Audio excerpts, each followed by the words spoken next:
Jesus Nazareno, sinasamba ka namin, pinipintuho ka namin, aral mo ang aming buhay at kaligtasan. Nuestro Padre Jesus Nazareno, iligtas mo kami sa kamatayan. Ang krus mong pinamatayan ay sagisag ng aming kaligtasan. Nuestro Padre Jesus Nazareno, dinarangal ka namin.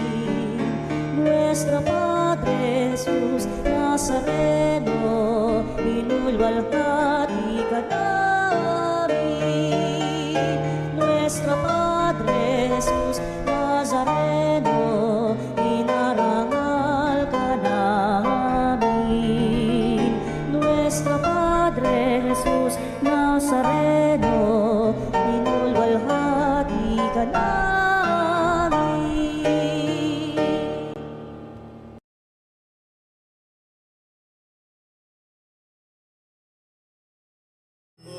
Magsiyawit na bayan, pinagpalakan, dakilang biyayang pangako niya. Sumilay na, dakilang biyayang pangako niya. Sumilay na. Sa ngalan ng Ama at ng Anak at ng Espiritu Santo, Amen. sumainyo ang Panginoon. At sumaiyo rin. Ngayong araw na ito'y ginugunita natin ang kapistahan ni San Antonio Abad. At ganun din naman, ang Sabado ay ating pamimintuho sa mahal na ina. Tayo'y humihingi ng tulong ng panalangin ng mahal na ina at ni San Antonio Abad, na nawa ang bawat isa sa atin ay mapuspos ng biyaya ng Diyos. Ng ating mga pamilya ay maingatan sa lahat ng mga masasamang elemento. At tayo humihingi ng panalangin sa mahal na ina at kay San Antonio Abad na nawang ating bansa ay makalakad sa tuwid, maayos at banal na landas. Mga kapatid, aminin natin ang ating mga kasalanan upang tayo'y maging marapat gumanap sa banal na pagdiriwang. Panginoong Hesus, Ikaw ang makapangyarihang Diyos at prinsipe ng kapayapaan. Panginoon, kaawaan mo kami. Panginoon, kaawaan mo kami. Panginoong Hesus, Ikaw ang anak ng Diyos at anak ni Maria. Kristo, kaawaan mo kami. Kristo, kaawaan mo kami. Panginoong Hesus, Ikaw ang salitang nagkatawang tao at kadakilaan ng Ama. Panginoon, kaawaan mo kami. Panginoon, kaawaan mo kami. Kaawaan tayo na makapangyarihang Diyos, patawarin tayo sa ating mga kasalanan at patnubayan tayo sa buhay na walang hanggan. Amen. Manalangin tayo. Ama naming makapangyarihan, pinagbigyan mong ikaw ay mapaglingkuran ni San Antonio Abad na sa disyerto namuhay. Pakundangan sa kanyang pagdalangin, ikaw naway aming lubusang mahalin sa pagtalikod sa pansariling kaluwagan namin. Sa pamamagitan ni Hesukristo, kasama ng Espiritu Santo, magpasawalang hanggan. Amen. Pagbasa mula sa unang aklat ni Samuel. Sa lipi ni Benjamin ay may isang mayamang lalaki na ang pangalay Cis. Siya'y anak ni Abiel at apo ni Zeror, na anak ni Becorat at abo naman ni Afia. Mayroon siyang anak na ang pangalay Saul na nasa kanyang kabataan. Ito ang pinakamakisig at pinakamatangkad sa buong Israel. Minsan, nawala ang mga asno ni Cis, kaya Inutusan niya si Saul na magsama ng isang katulong at hanapin ang mga asno. Hinalughog nila ang kaburulan ng Efraim at ang lupain ng Salisa, ngunit wala silang nakita isa man. Nagtuloy sila sa Saalim, ngunit wala rin. Nagtuloy sila sa Benjamin, wala rin silang makita. Nang dumating si Saul, sinabi ng Panginoon kay Samuel, "Iyan ang lalaking sinasabi ko sa iyo na maghahari sa Israel. Pahiran mo siya ng langis at italagang hari ng Israel. Siya ang magtatanggol sa mga Israelita laban sa mga Filisteo. Naaawa na ako sa nakikita kong paghihirap ng aking bayan." Lumapit si Saul kay Samuel at nagtanong, "Saan po kaya makikita ang manghuhula?"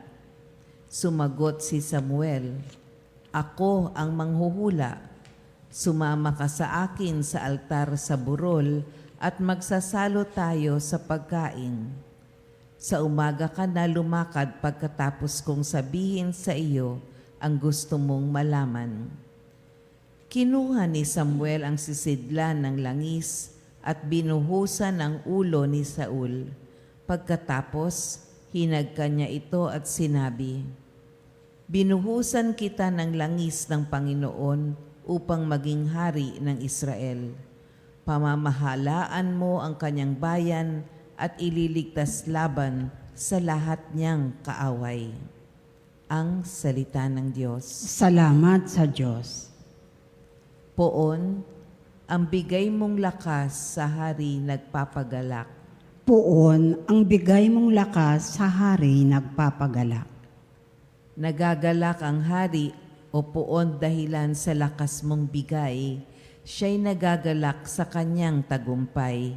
Binibigyan mo siya ng lahat ng kanyang mga kailangan at iyong dinidinig kanyang kahilingan. Poon, ang bigay mong lakas sa hari nagpapagalak. Dinalaw mo siya na ang iyong taglay ay gintong korona, iyong pinagpalat pinutungan siya, hiling niya'y buhay at iyon ay iyong pinagkaloob, buhay na mahaba't walang pagkatapos. Poon, ang bigay mong lakas sa hari nagpapagalak. At naging dakila, pinakadakila mo ng iyong tulungan, naging bantog siya't makapangyarihan, iyong pinagpala na ang pagpapala mo'y walang katapusan, nagagalak siya sa iyong patnubay. Poon, ang bigay mong lakas sa hari nagpapagalak.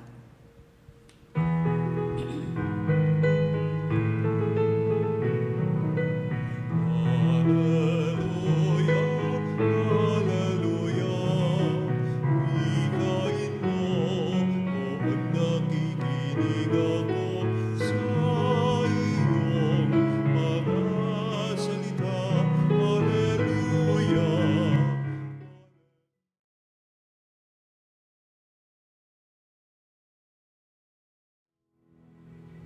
Sumainyo ang Panginoon. At sumaiyo rin.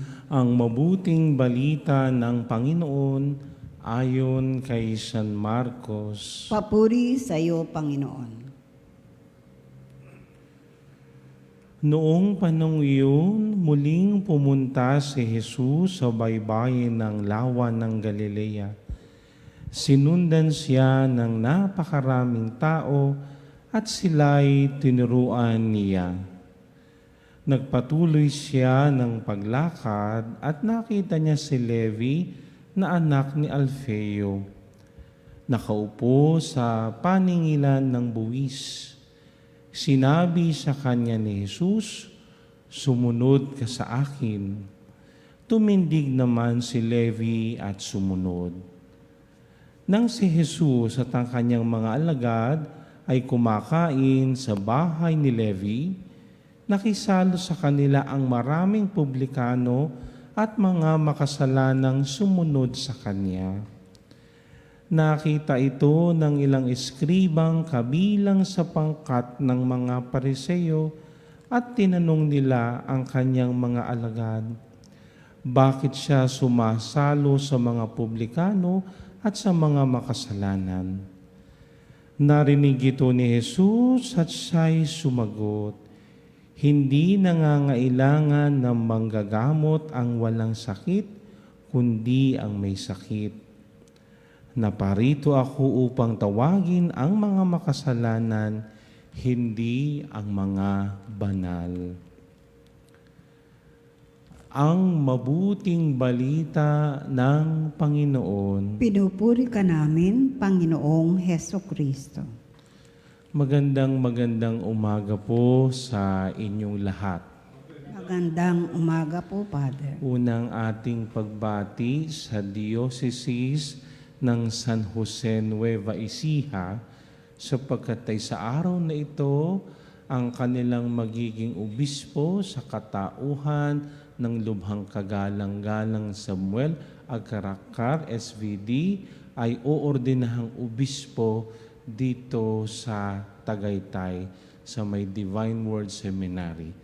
Tayo'y nagdadasal sa Panginoon na nawa ang bagong obispo ng Diocese ng San Jose ay magabayan sa kanyang pamamatnubay sa kanyang bagong misyon na ibinigay sa kanya ng Diyos. At tayo din nananalangin sa mga iba't ibang dioceses na walang obispo. Tayo nagdadasal sa Diyos na way magsugos siya ng mga pastol upang nang sa ganun ang mga dioceses na ito ay makalakad, no? Sila ay magkaroon ng pinuno upang mag-akay papunta kay Jesus. Sa ating mabuting balita ay narinig natin ang napakagandang kwento ng pagtawag ni Jesus kay Levi. No? Bakit napakaganda? Sapagkat itong si Levi, kung ating titignan, ay talagang hindi karapat-dapat. Bakit? Sapagkat siya'y maniningil ng buwis. At sa kultura ng mga Hudyo, ang mga maniningil ng buwis ay talagang sobrang makasalanan. Bakit? Una, ang kanilang katapatan ay hindi sa kanila kapwa Hudyo, hindi sa kapwa Israelita. Ang kanilang katapatan ay sa Imperyong Romano. Pangalawa, no, ang kanilang mga sinisingil, no, kung minsan ay labis. Kaya ang mga tao ay galit na galit sa mga maniningil ng buwis. At pangatlo, ay kung atin talagang pagninilayan at susuriin ng maigi, ito ay magkaaminan. Kung minsan ang mga maniningil ng buwis may over the table, may under the table, and other table. Yan. Subalit tingnan nyo ito. Nung dumaan si Jesus sa kanya, ano ang binitawang salita ni Jesus? Sumunod ka sa akin. At hindi nagdalawang isip si Levi, iniwan niya ang dati niyang buhay. Iniwan niya ang kanyang marangyang buhay. Iniwan niya ang kanyang maling buhay at sumunod kay Jesus. Ito'y tinatawag nating vocation story. Bakit?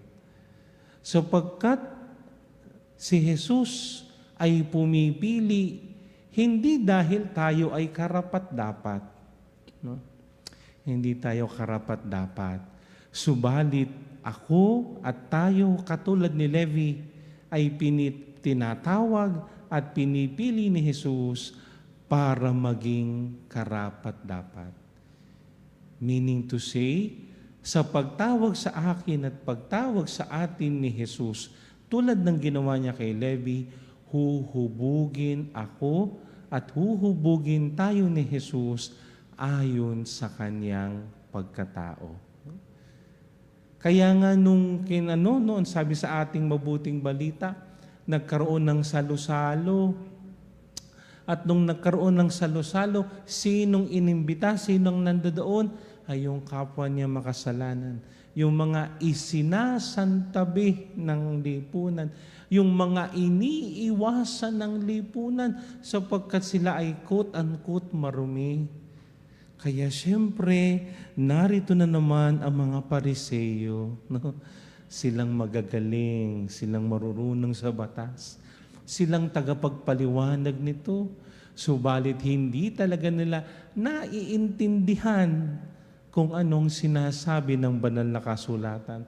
Kaya anong sabi nila, bakit ang inyong guro ay nakikihalubilo, nakikisalo sa mga makasalanan?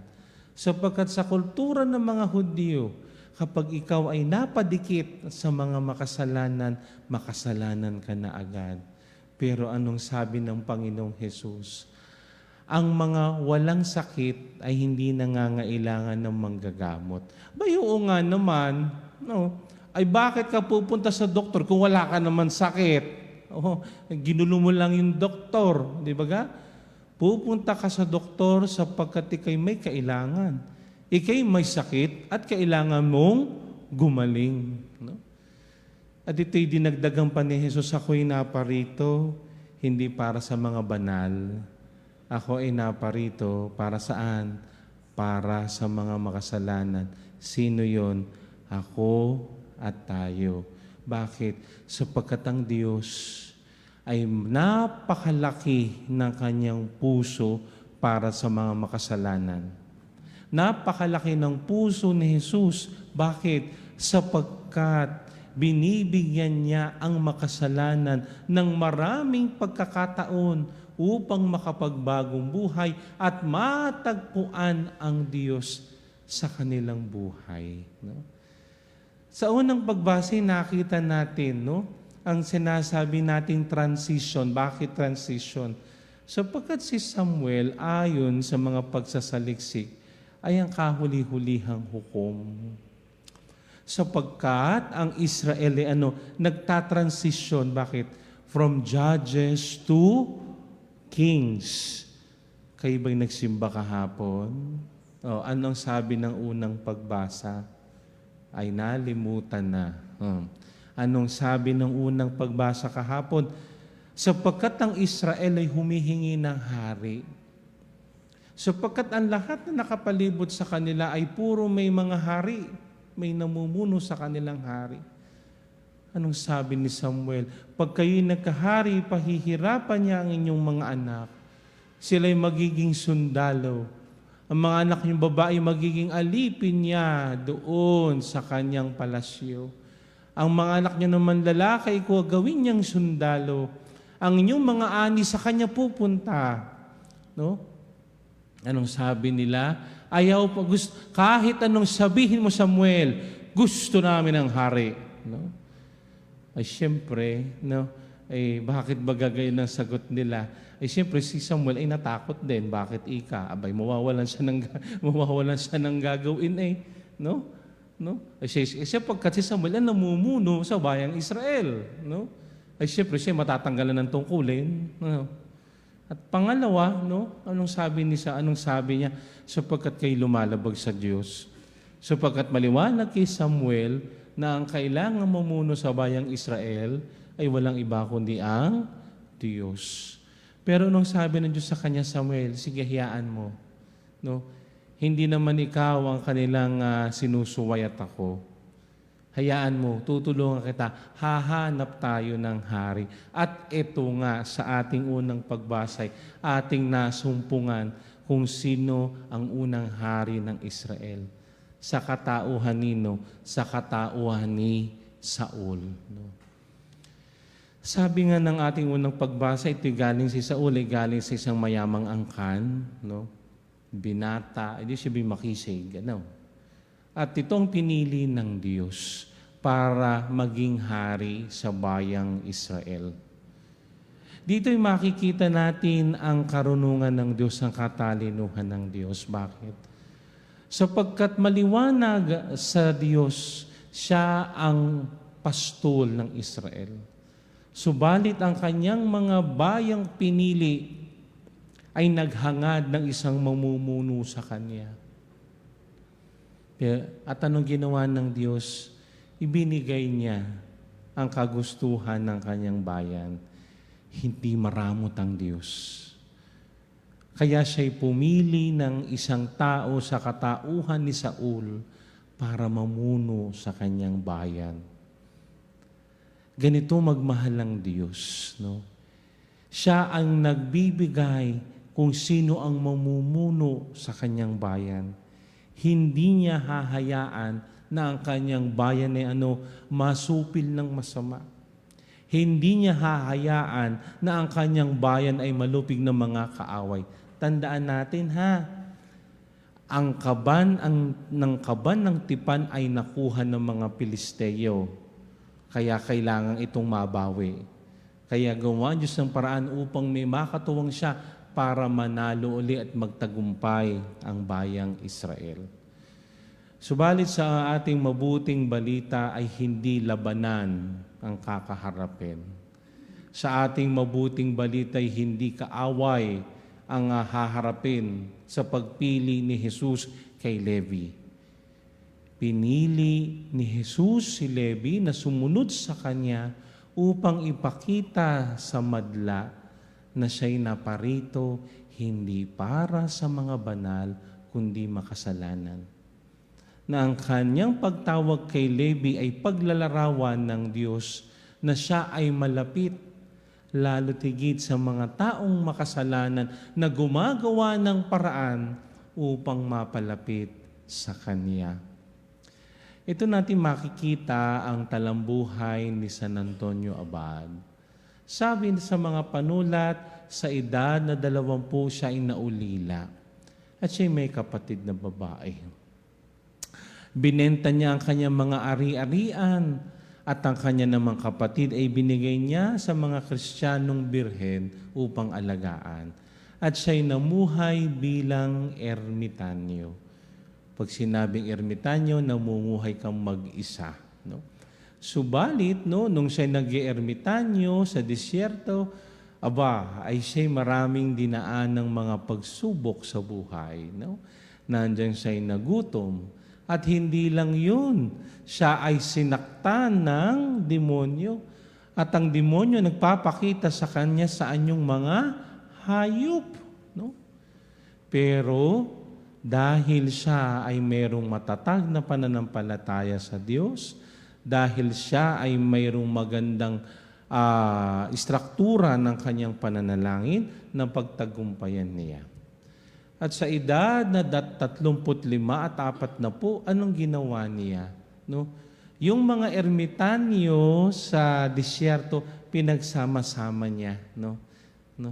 Kaya nga ang tawag sa kanya ay Father of Christian Monasticism. No? Bakit? Na itong mga ermitanyong ito pinagsama-sama niya, no? At mamuhay bilang isang community, bilang isang grupo. No? Sapagkat napakahirap po naman kapag nag-iisa sa disyerto.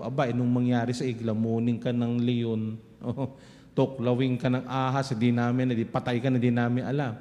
So pinagsama-sama niya yan, no? At namuhay ayon sa sinasabi ng banal na kasulatan. At sinasabing siya'y namatay sa Ehipto sa edad na 105. No? At sinasabing itong si San Antonio Abad ay kaibigan ni San Pablo, unang ermitanyo. Bakit unang ermitanyo si San Pablo? Ay sapagkat itong si San Pablo ay namuhay ayon sa katuruan ng banal na kasulatan, subalit namumuhay mag-isa. No? At sila'y nagtagpo, nagpangita sila ni San Antonio Abad. No? At sila'y sabihin natin nagkaroon ng magandang pagkakaibigan. No? At sinasabi sa kanyang buhay, no, pangalan ng kanyang talambuhay na sinulat ni San Jeronimo ay Life, no, na nung mamatay si San Pablo, may 2 leon na pumunta, humukay ng isang libingan at doon nilibing si San Pablo, unang ermitanyo. No? At ito naman si San Antonio Abad ay nalibing sa Ehipto, no? Kasama ng kanyang nilibing ng kanyang mga kapatid na monghe. No? Ayun ang makikita natin dito kay San Antonio Abad. Hindi siya karapat-dapat sa pagtawag ng Diyos sapagkat siya'y makasalanan din. Subalit pinili siya ng Diyos upang nang sa ganon sa kanyang pamamaraan bilang isang ermitanyo at bilang isang muhe, maisabuhay niya ang tawag ni Jesus.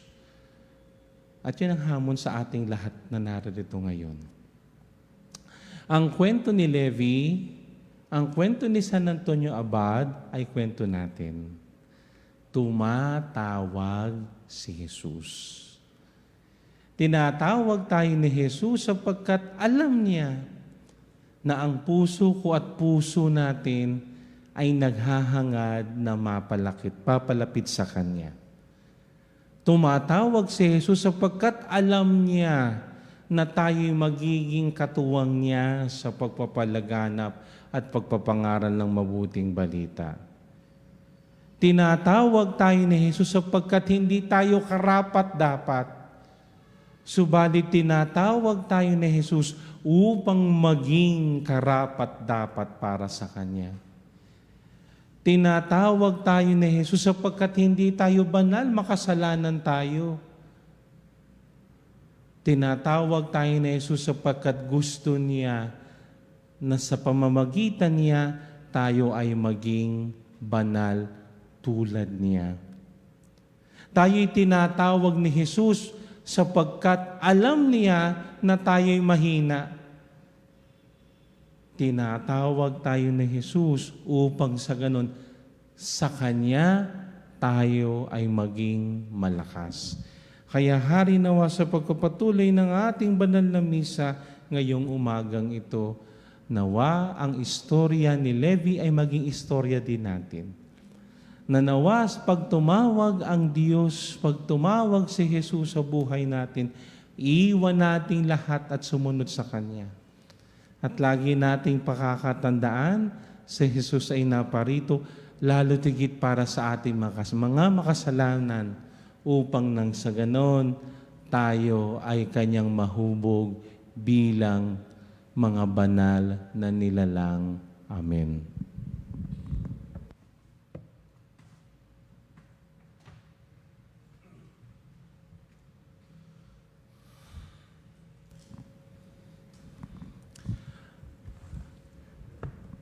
Dumating si Kristo upang tawagin ang mga makasalanan at sila ay maligtas. Mula sa tawag na ito, may kababaang loob, ilapit natin ang ating mga pangangailangan sa Ama, ang ating itutugon. Panginoon, dinggin mo ang aming panalangin. Panginoon, dinggin mo ang aming panalangin. Ang ating simbahan naway makita bilang mapagpagaling na tahanan ng mga mahihina at mga makasalanan.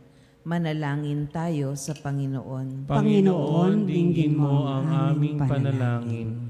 Ang mga nasa pampublikong tungkulin, naway isakatuparan ng malinis at tapat ang kanilang mga gawain.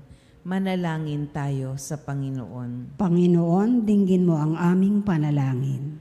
Ang mga nagtalaga ng kanilang sarili sa Diyos, naway ibuhos ang kanilang buhay sa Diyos at sa simbahan tulad ni Maria sa pamamagitan ng kanilang pamumuhay at pagdaralita, kalinisan at pagtalima. Manalangin tayo sa Panginoon. Panginoon, dinggin mo ang aming panalangin. Ang mga taong nabubuhay sa pagkakasala, naway tingnan nating lahat ng may habag at pangunawa. Manalangin tayo sa Panginoon. Panginoon, dinggin mo ang aming panalangin.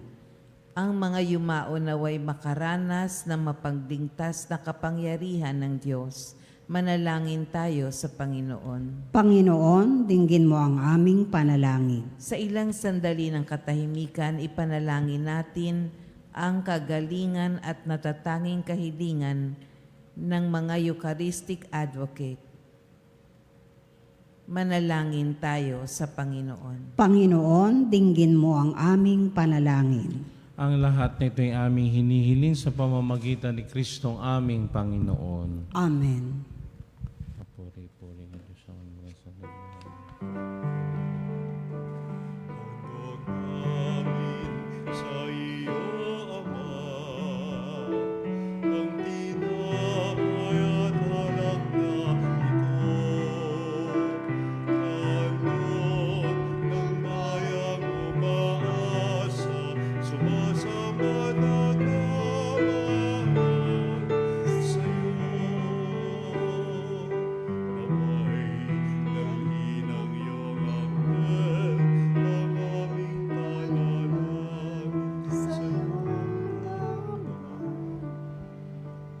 Manalangin kayo mga kapatid upang ang paghahain natin ay kalugdan ng Diyos amang makapangyarihan. Tanggapin nawa ng Panginoon itong paghahain sa iyong mga kamay, sa kapurihan niya at karangalan, sa ating kapakinabangan at sa buong sambayanan niyang banal. Ama naming lumikha, kalugdan mo ang paglilingkod na aming ginagawa sa paghahain ng mga alay ngayong si San Antonio ay aming ginugunita. Huwag nawa kami mahadlangan ng anumang makalupa sa pagkakamit namin ng kayamanang pinakadakila na tanging ikaw lamang sa pamamagitan ni Hesukristo kasama ng Espiritu Santo magpasawalang hanggan. Amen. Sumainyo ang Panginoon. At sumayo rin. Itaas sa Diyos ang inyong puso at diwa. Itinaas na namin sa Panginoon. Pasalamatan natin ang Panginoong ating Diyos. Marapat na siya ay pasalamat. Ama naming makapangyarihan, tunay ngang marapat na ikaw ay aming pasalamatan.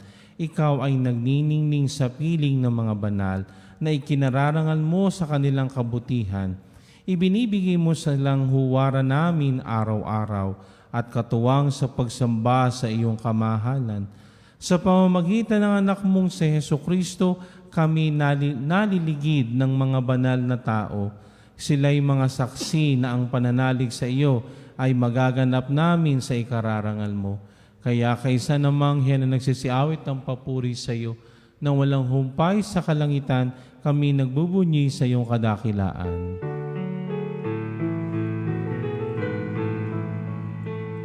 Santo, Santo, Santo, Panginoong Diyos ng mga mundo, napupuno ang langit at lupa ng kadakilaan mo.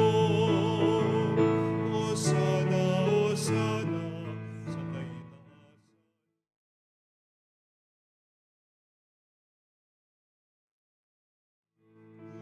Pinagpala na paririto sa ngalan ng Panginoon. Hosana, Hosana, sa kaitaasan. Hosana, Hosana, sa kaitaasan.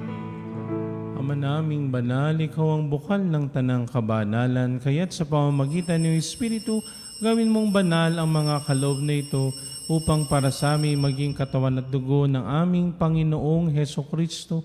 Bago niya pinagtiis ang kusang loob na maging handog, hinawakan niyang tinapay, pinasalamatan kanya, pinaghati-hati niya iyon. Inibot sa kanyang mga lagad at sinabi, tanggapin ninyong lahat ito at kanin, ito ang aking katawan na ihahandog para sa inyo.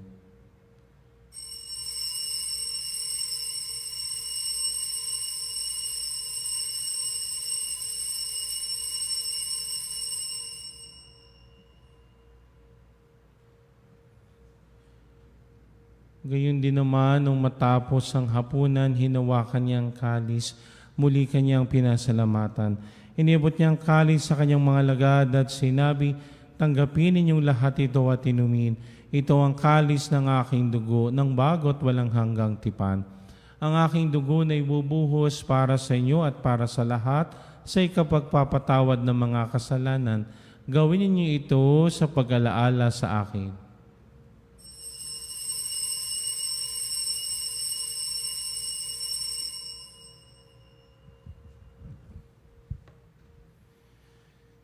Ipagbunyi natin ang misteryo ng pananampalataya. Si Kristo'y namatay, si Kristo'y nabuhay, si Kristo'y babalik sa wakas ng panahon. Ama, ginagawa namin ngayon ang pag-alaala sa pagkamatay at muling pagkabuhay ng iyong anak. Kaya tiniaalay namin sa iyo ang tinapay na nagbibigay buhay at ang kalis na nagkakalob ng kaligtasan. Kami nagpapasalamat dahil kami iyong minarapat na tumayo sa harap mo para maglingkod sa iyo. Isinasamo namin kaming magsasalo-salo sa katawan at dugo ni Kristo ay mabuklod sa pagkakaisa sa pamamagitan ng Espiritu Santo. Amalingapin mo ang iyong simbahang laganap sa buong daigdig. Puspusin mo kami sa pag-ibig kay San Leon na aming Papa at ni Elias na aming Obispo at ng tanang kaparian. Alalahanin mo rin ang mga kapatid naming nahimlay na may pag-asang sila'y muling mabubuhay, gayon din na lahat ng mga pumanaw. Kaawaan mo sila at patuloyin sa iyong kaliwanagan. Kaawaan at pagindapatin kaming lahat na makasalo sa iyong buhay na walang wakas. Kaisa ng mahal na Birheng Maria na ina ng Diyos, ang kanyang kabiyak na pusong si San Jose, kaisa ng mga apostol at na lahat ng mga banal na namuhay dito sa daigdig ng kalugod-lugod sa iyo, may pagdiwang nawa namin ang pagpupuri sa ikararangal mo sa pamamagitan ng anak na aming Panginoong Heso Kristo. Sa pamamagitan ni Kristo kasama niya at sa Kanya ang lahat ng parangal at papuri sa iyo, Diyos amang makapangyarihan kasama ng Espiritu Santo, magpasawalang hanggan. Ang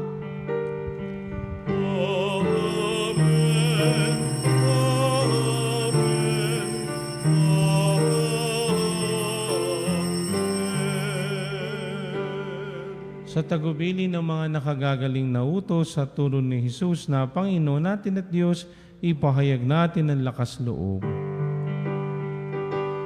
Ama namin, sumasalangit ka, sambahin ang ngalan mo. Mapasa amin ang kaharian mo, sundin ang loob mo. Dito sa lupa, paranan sa langit. Bigyan mo kami ngayon ng aming kakanin sa araw-araw. At patawarin mo ang aming mga sala, para ng pagpapatawad namin sa nagkakasala sa amin. At huwag mo kaming ipahintulot sa tukso, at yadya mo kami sa lahat ng masama. Hinihiling namin kami adiya sa lahat ng masama, pagkaluban ng kapayapaan araw-araw, iligtas sa kasalanan at ilayo sa lahat ng kapahamakan, samantalang aming pinananambikan ng dakilang araw ng pagpapahayag ng tagapagligtas naming si Heso Kristo. sapagkat iyo ang kaharian at ang kapangyarihan at ang kapurihan magpakailanman. Amen. Panginoong Heso Kristo, sinabi mo sa iyong mga apostol, kapayapaan ang iniiwan ko sa inyo, ang aking kapayapaan ang ibinibigay ko sa inyo. Tunghay mong aming pananampalataya at wag ang aming pagkakasala. Pagkaluban mo kami na kapayapaan at pagkakait sa ayon sa iyong kalooban, kasama ng Espiritu Santo magpasawalang hanggan. Amen. Ang kapayapaan ng Panginoon ay laging sumainyo. At sumaiyo rin. Magbigayin tayo ng kapayapaan sa isa't isa.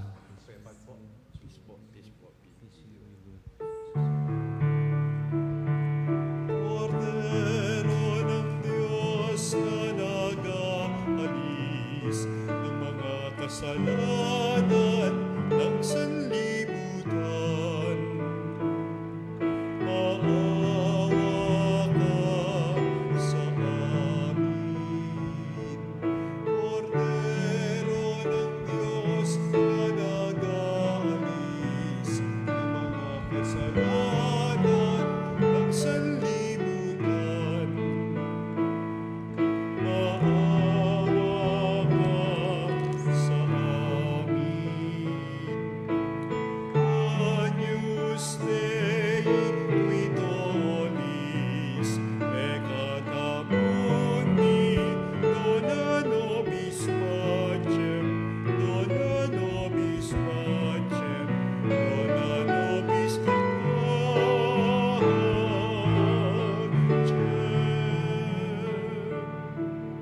Ito ang korero ng Diyos, itong nagali sa mga kasalanan ng sanlibutan, mapapalat ang inaanyayahan sa kanyang piging. Panginoon, hindi ako karapat-dapat na magpatuloy sa iyo, ngunit sa isang salita mo lamang ay gagaling na ako.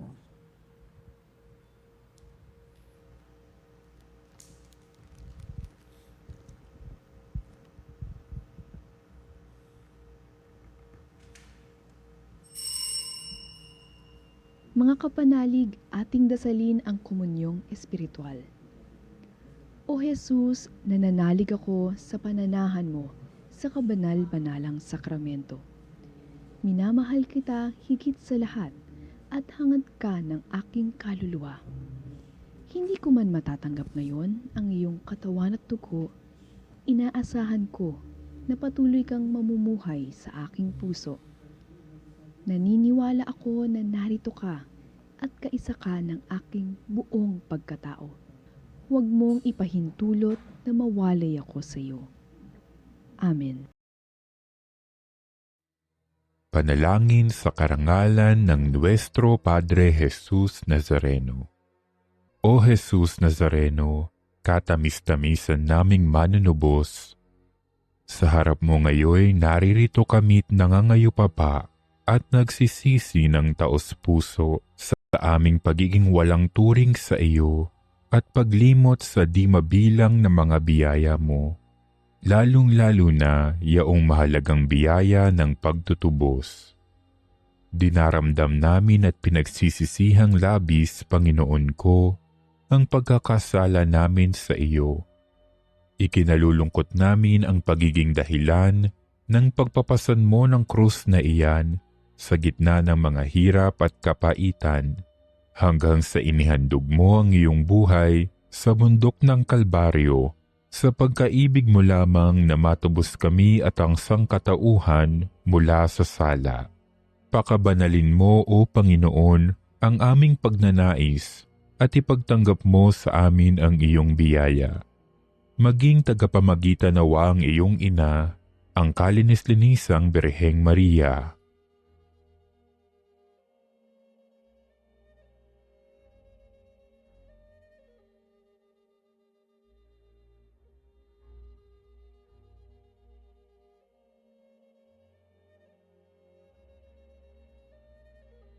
Ama naming makapangyarihan, niloob mong akuin ang iyong anak, ang krus at kamatayan, upang ang sangkatauhan ay matubos at mabuhay. Ang pag-ako namin sa krus at kamatayan dito sa lupa, ayon sa diwa ng pagsunod sa iyong loob, na ginanap ng iyong anak, ay magpagindapat nawa naming kamtin ang lubos na katubusan at pagkabuhay sa iyong piling, sa pamamagitan ni Hesukristo, kasama ng Espiritu Santo, magpasawalang hanggan. Amen. Nuestro Padre Jesus Nazareno, Panginoon namin at Diyos, kaawaan mo kami. Ama naming mapagmahal, kami pinagpagsala mo sa banal na pakikinabang, ay gawin mo lagi makapanaig sa mga kalaban na niloob mong madaig ni San Antonio noong sa lakas ng kadiliman siya'y magtagumpay na nakipagtunggalian sa pamamagitan ni Jesucristo kasama ng Espiritu Santo magpasawalang hanggan. Amen. Kapag nakikita natin ang iconography o imahe ni San Antonio Abad, siguro magtataka kayo bakit siya may kasamang baboy. No? Sapagkat sa aking pananaliksik, sabi, yung baboy na yan, nakasama ni San Antonio Abad, ay siyang kanyang pet. Kasama niya. So, kapag nakakalimot magdasal si San Antonio, yung baboy ang gumigising sa kanya para magdasal. No? Kaya nga ngayon din, katulad ni San Francisco ng Assisi, sa araw na ito, ang mga hayop ay binabasbasan sa kanyang karangalan. No? So pagkat nung siya'y nasa disyerto, ang demonyo ay nag-anyong mga hayop. No? At the same time, no, hindi lang hayop at kahit nga nag-anyong babae si Satanas para lang siluin si San Antonio Abad. No? Pero si San Antonio Abad ay nanaig at siya ay nanagwagi. No? Kaya nga nawa ka sa tulong ng panalangin ni San Antonio Abad, tayo ay manatiling nagtatagumpay sa ating mga laban at tunggalian, lalo tigit sa mga tukso at kasamaan ng mundo. No? Nanaway sa tulong ni San Antonio Abad, tayo ay maging mas malapit kay Jesus, sapagkat ang sinong na kay Jesus ay laging matagumpay. Sumainyo ang Panginoon. At sumayo rin. Pagpalain kayo ng makapangyarihang Diyos, Ama at Anak at Espiritu Santo. Amen. Taglay niyo sa inyong pag-alis ang pag-ibig at kapayapaan ni Kristo. Salamat sa Diyos.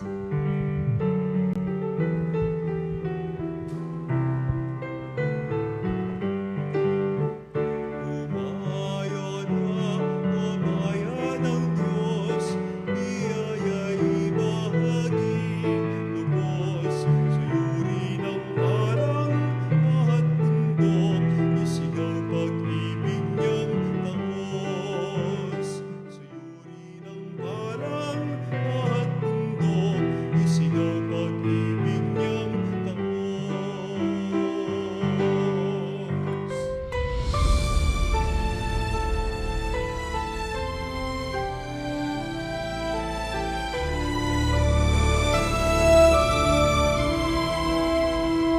Nuestro Padre Jesús Nazareno, sinasamba ka namin, pinipintuho ka namin, aral mo ang aming buhay at kaligtasan. Nuestro Padre Jesus Nazareno, iligtas mo